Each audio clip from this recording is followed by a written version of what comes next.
Today, I'm reviewing Hardy Boys Casefiles number 80, because I'm told it's a vague continuation of Casefiles number 4. What can I say? When they do a kind of sequel to my kind of favorite book, I kind of read it.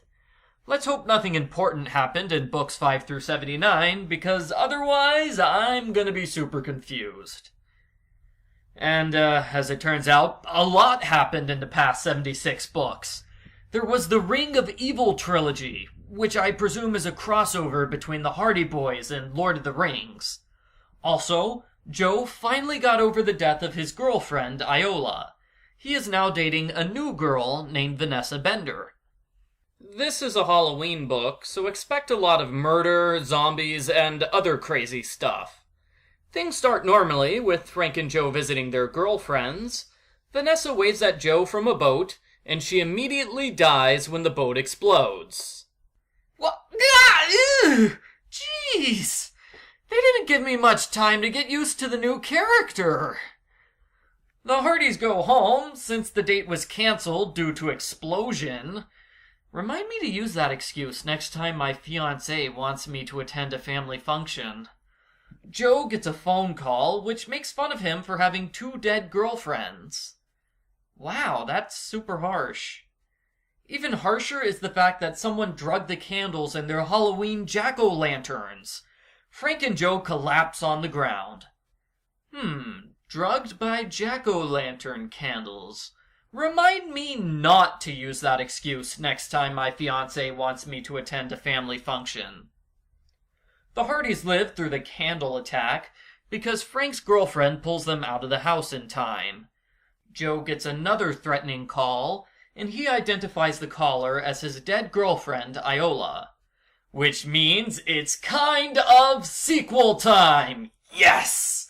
This is the reason why I read the book. See, in book number 4, villains at the Lazarus Clinic made a clone of Iola. Our heroes decide to go back there and find the clone makers. Now, let me remind you that Joe is suffering from severe psychological trauma after being drugged and seeing his girlfriend murdered. How are we going to handle it? Answer: we don't! Our heroes decide that Joe is perfectly fine on his own. Oh, bad decision, Hardys. The author puts Joe through a series of Halloween horrors. Dead Iola appears everywhere, zombie Vanessa rises from the sea to attack him, and he sees his mother get murdered. Overall, this is the worst Halloween ever for Joe. Even worse than that one year his candy was replaced by Raisins. Meanwhile, Frank and Callie go to the Lazarus Clinic, which is in great shape considering that it exploded at the end of book number 4. Continuity! Someone grabs Callie when Frank is looking the other way. She is tied up on a table, and Frank watches in horror as she is cut in half. Side note, I know this is a Halloween special, but why do all the girlfriends die in this book? I mean Iola, Vanessa, Callie, Frank and Joe's mother. It's like the author hates women. The book starts to wrap up when Joe goes to the local graveyard. He is drugged again, and he sees dead bodies rise from their graves. The evil zombies get into formation and start dancing. Wait, that was a music video. Anyway, Frank shows up 5 minutes later and calms Joe down. Then we finally meet the villain of this book, Iola Clone number 2. Wait, does that make her a clone of a clone? She has been trying to drive Joe insane in order to discredit his testimony in the Ring of Evil trial. Wait, this book is a sequel to the Ring of Evil, not book number 4? Boo! I wanted a sequel to number 4. Anyway, since Joe was drugged multiple times, I fully expected that this book would say, everything was a hallucination, just like they did in Nancy Drew, Ghosts of Thornton Hall. But no, actually, all of the weird stuff really happened. The villains used a series of actors and clones to trick the Hardy Boys. So, for example, Zombie Vanessa and that amazing explosion picture I drew, they were done with a large underwater platform that everyone conveniently didn't notice. Joe really doesn't like this explanation, so he hits Iola Clone with a shovel, then he picks up her body and throws it at one of her partners. That's right, the Hardy Boys bludgeon one culprit with another culprit. But the final culprit that needs to be stopped is Clone Vanessa. This is a problem, though. How can Joe tell the difference between the two Vanessas? Well, he could ask a question that only Vanessa knows the answer to, but that's too simple, and not dramatic enough. Joe throws his arms out in surrender, and he says, "You'll have to kill me first." The real Vanessa is the one who doesn't try to shoot him.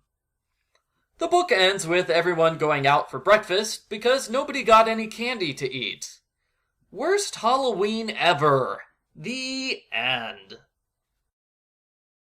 Post-book follow-up. This book is very intense in terms of all the awful things that happen. I thought the most intense part was the fight between Joe and Chet Morton. It was really jarring to see Chet the funny guy accuse Joe of murder. In fact, I found it more jarring than the scene of Joe being attacked by zombies, which made the cover of the book. The only real death was the death of clone Callie. I thought it was strange that Frank instantly shrugs off her death because she's a clone. Frank, you saw the bloody murder of someone who looks exactly like your girlfriend. How are you able to forget that so quickly? Joe spends the entire book unable to handle his girlfriend's fake death, but Frank has no problems with seeing clone Callie's real death. If I was in a worse mood, I would complain about the continuity issues. In book number 4, the clones are perfect doubles that have the memories of the originals. Here, the clones just look like the originals. The book could easily have replaced clones with masks, and the effect would have been exactly the same.